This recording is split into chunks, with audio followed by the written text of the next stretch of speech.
everybody, Danny Maude here, thanks for joining us. And in this week's training, I'm going to tackle how to get rid of your slice. Big question, big popular one, certainly at Canterbury here.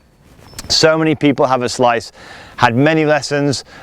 Some people know what they're doing, but they just can't get rid of it.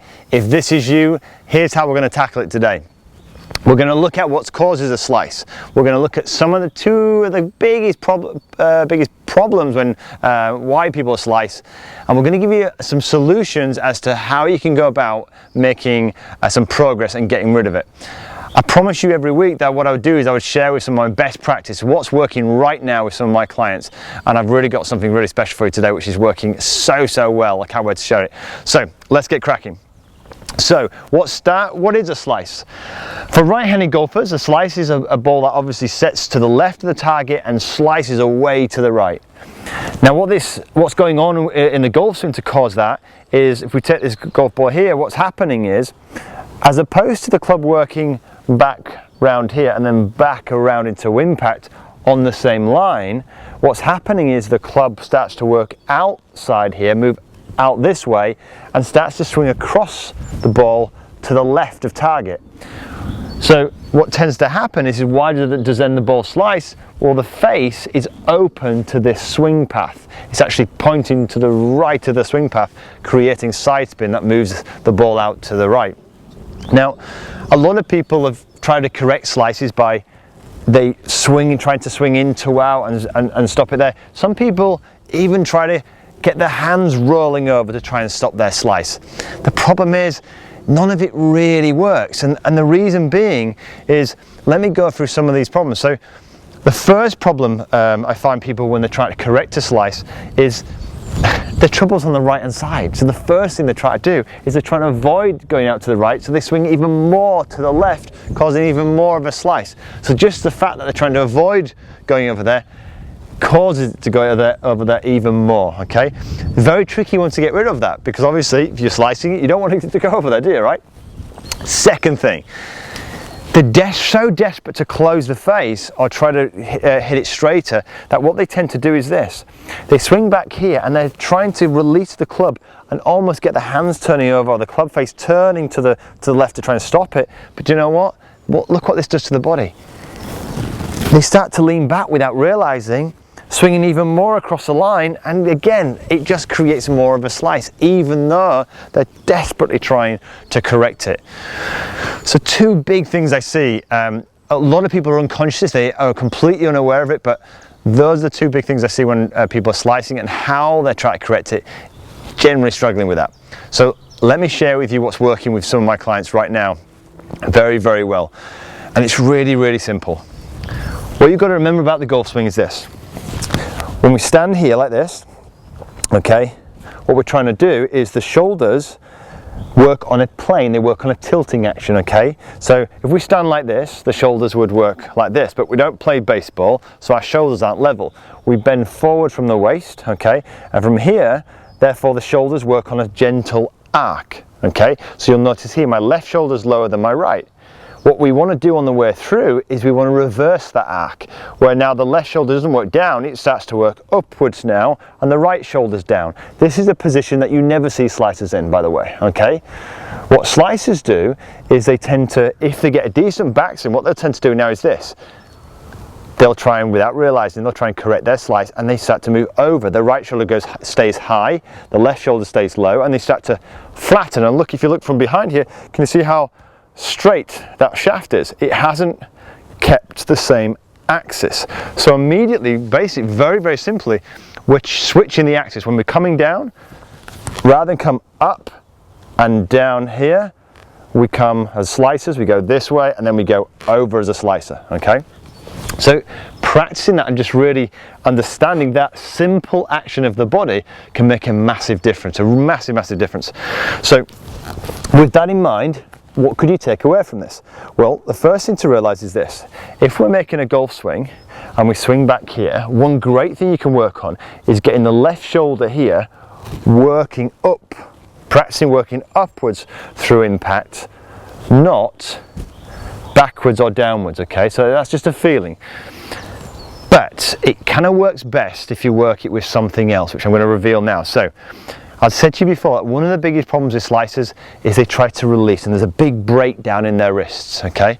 Now this is going to feel strange and very counterintuitive. So when we hold the club here, I want your left arm and club forming a straight line, okay?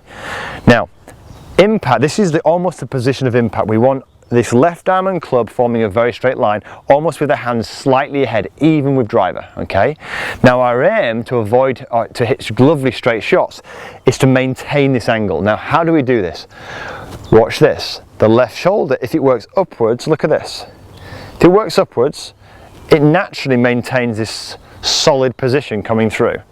However, if it doesn't move, and if it moves backwards, or doesn't move at all, the hands have to come in and our body moves backwards to create room, so we end up flicking it, so we either hit a great big pull or we come across again and hit a slice. All right, so let me just go through that again because I know there's a bit to take in there. So watch this. The left shoulder, look at this unit, it works back here. Okay, now watch. Most people then try and rush and flick it through. We're not going to do that.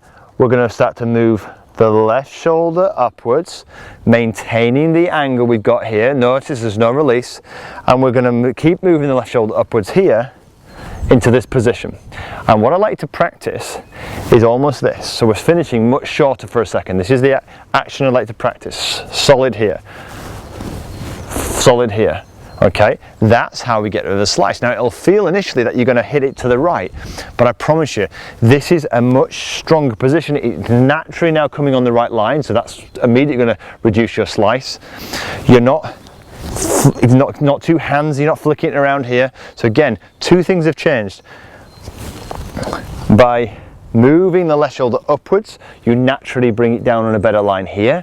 By maintaining the angle here, so the left shoulder moves up, maintain this angle, you look how solid that is. It's really, really powerful through impact. So you're hitting straighter, more powerful shots. So how do you go about practicing this? Because there's a bit to kind of take in there. You do it in stages. The first thing to work on is go into a mirror and start to kind of practice looking at the angle of your shoulders and practicing this, get the ceiling of the left shoulder working upwards through impact. Get a sensation of that, okay? The next thing, once you've done do that then with a golf club. So start to move it back and start to move through and get the left shoulder working upwards through impact here, and the right shoulder stays downwards. When you do it, don't go to full follow through positions. This is key, by the way, okay? Everyone wants to rush to start hitting those long tee shots, okay? Start very, very small with this, and there's a reason for it. This position through impact, okay, will be very alien for if you slice. And for that reason, if you try to follow through, you've got to remember your mind at the moment, in order to finish through there, it's already established that in order to do a full follow through for you, you've got to use a lot of hands, you've got to swing back, lean back and almost swing back here and use a lot of hands to finish in that position.